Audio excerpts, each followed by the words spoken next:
Perkenalkan, nama saya Nika Dembel Kisnasari, NIM 2390 221428 dari kelas BAB jurusan Desain Interior. Jadi, pada hari ini saya akan membawakan sebuah materi mengenai catatan kaki. Namun, sebelumnya kita harus tahu apa itu catatan kaki. Nah, catatan kaki merupakan keterangan-keterangan atau teks karangan yang bersangkutan. Adapun fungsi dari catatan kaki ini adalah digunakan untuk menunjang fakta, konsep, dan gagasan untuk memberikan informasi tentang sumber data, gagasan, dan lain-lain yang relevan.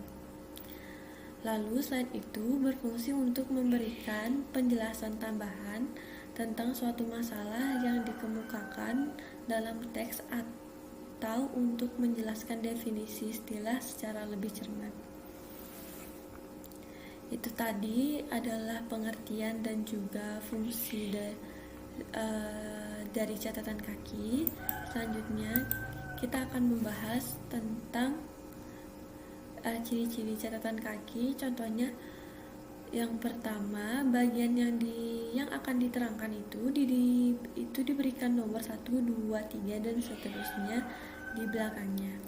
Nomor itu dinaikkan setengah spasi tanpa ada ketukan. Lalu yang kedua, catatan kaki diletakkan di bagian bawah halaman dengan dibatasi garis sepanjang 10 pukulan dari pias kiri, jarak dari garis pembatas ke catatan kaki 2 spasi. Lalu yang ketiga, nomor catatan kaki dinaikkan setengah spasi di depan penjelasannya dan diberikan kurung tutup. Penomoran catatan kaki diurutkan dalam setiap bab. Lalu yang terakhir, jika berganti bab, penomoran catatan kaki dimulai dari satu lagi untuk memberikan penjelasan tambahan tentang suatu masalah yang dikemukakan dalam teks atau untuk menjelaskan definisi istilah secara lebih cermat. Lalu kita lanjut ke fungsi catatan kaki. Catatan kaki berfungsi untuk mempermudah pemahaman pembaca, memberikan penjelasan juga keterangan mengenai kutipan penyusun serta daftar bacaan lainnya. Lalu catatan kaki juga berfungsi untuk memberikan penghargaan dan pengakuan terhadap sumber serta penulisan kutipan. Lalu fungsi lainnya dari catatan kaki adalah catatan kaki memiliki fungsi untuk menunjukkan rujukan atau referensi berkaitan dengan istilah-istilah asing atau rumit yang digunakan pada tulisan tersebut. Lalu bisa dilihat dari contoh yang ada di layar. Pada bagian paling bawah paragraf itu merupakan catatan kaki. Seperti yang ada di layar, Triatno model pembelajaran terpadu konsep strategi dan implementasi dalam kurikulum tingkat satuan KTSP Jakarta Bumi Aksara 2010 H74. Lalu 4 Hernomo Self Digesting alat menjelajahi dan mengurai diri Bandung Mizan Learning Contest 2004 H81. Lalu 5 Baharudin Esa Nur Wahyuni Teori Belajar H116. Lalu 6 Nuryani Sujiono Konsep Dasar Pendidikan Anak Usia Dini Jakarta PT Index 2009 H2004.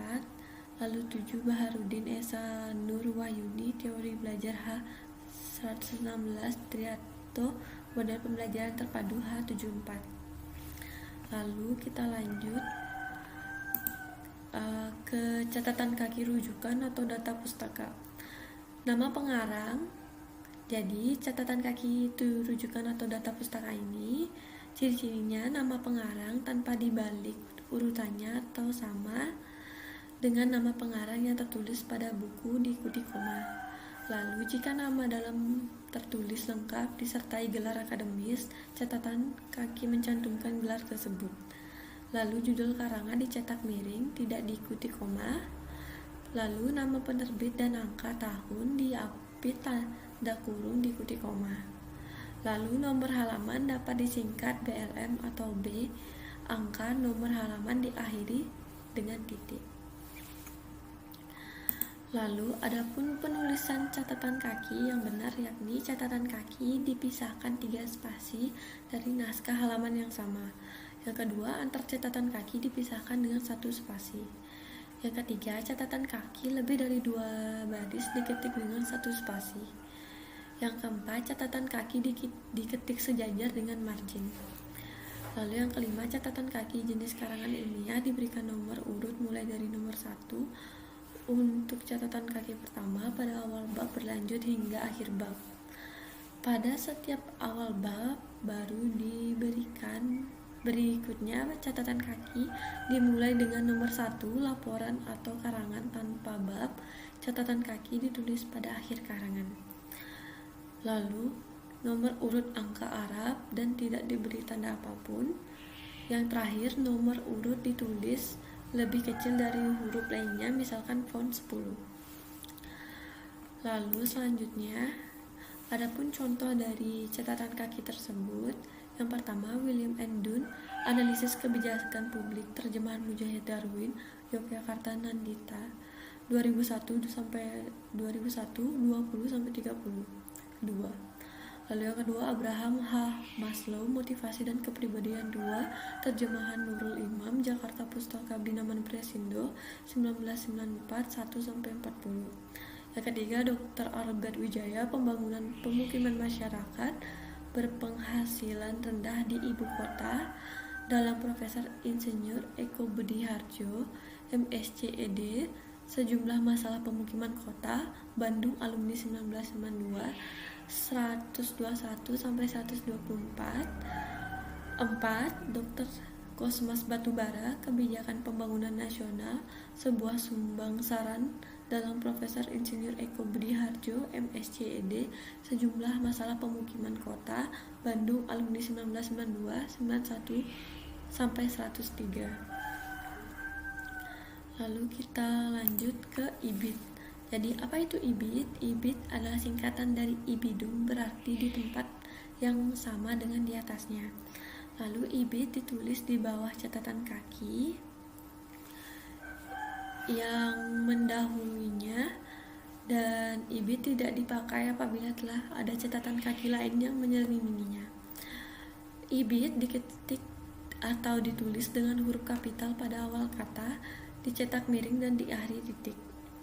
Apabila referensi berikutnya berasal dari jilid atau halaman lain, urutan penulisan IBIT, jilid halaman.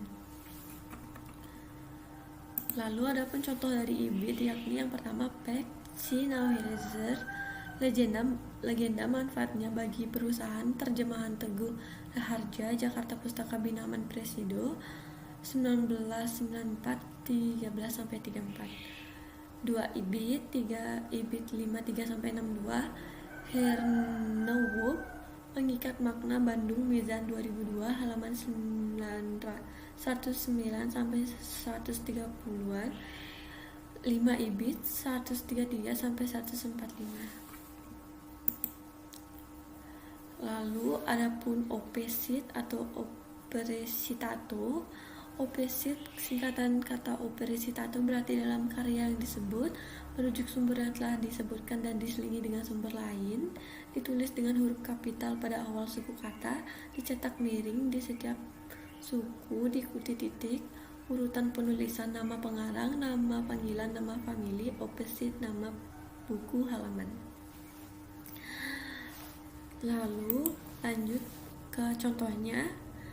Contoh dari OPSIT yakni Sabtijo Raharjo, Hukum Masyarakat dan Pembangunan, Bandung, Alumni 1976, halaman 11. Daniel Golemans, Emotional and Intelligence, Jakarta Gramedia 2001, halaman 161. Bobby Departer and Mike Henarchy, Quantum Business, terjemahan Barsyah Nasution, Bandung, Kaifa 2000, halaman 63-87. Raharjo OPSIT 125, Goleman OPSIT, Departer Mike Henarchy OPSIT 203 2-238.